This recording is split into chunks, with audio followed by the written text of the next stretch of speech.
Hello and welcome to this Math Habits lesson on how to find the common denominator.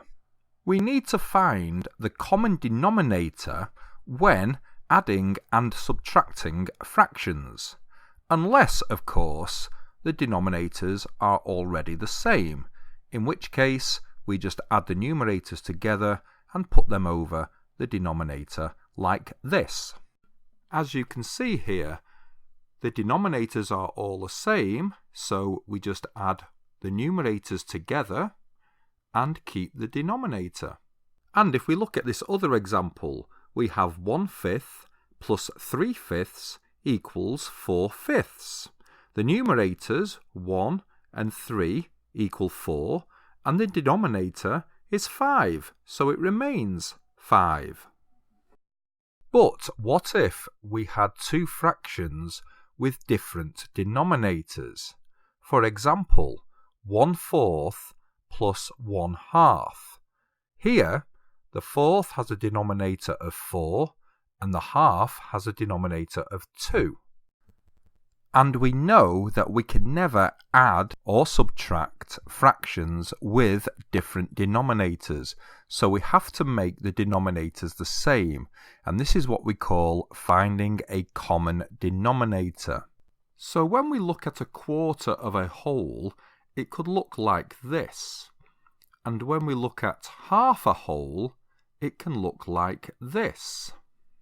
When we are trying to find a common denominator, we look at the largest number in the denominator position, which in this case is the 4. However, always remember that a fourth is smaller than a half.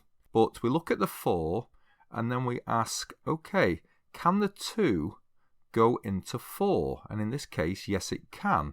2 will go into 4 2 times. And as we see in the diagram, we can split a half in half to create 2/4.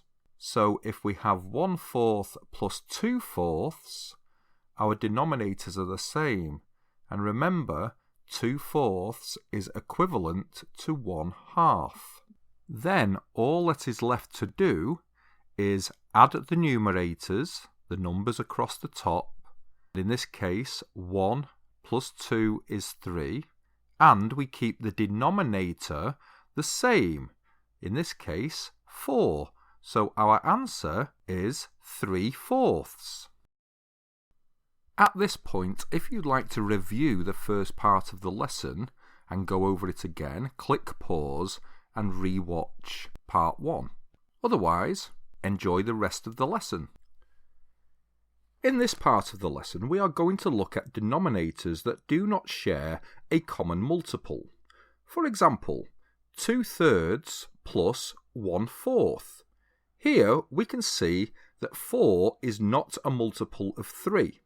When we come across fractions like this, there is a very simple method to find the common denominator. We find the least common multiple of both denominators, in this case 3 and 4. Quick quirky math fact: common denominators are always the least common multiples of both or all denominators. So there you go. So let's take a look at 2/3 plus 1/4. We look at the denominator with the highest value, in this case 4.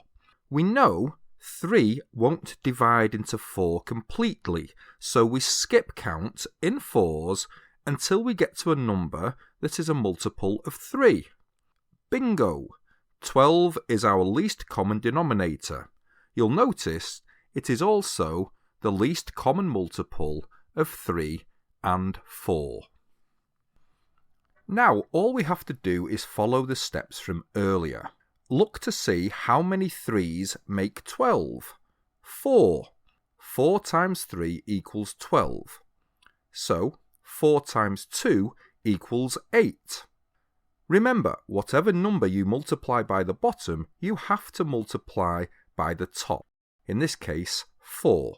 So 8/12 is equivalent to 2/3. Now, let's find the equivalent of 1/4. How many 4s make 12?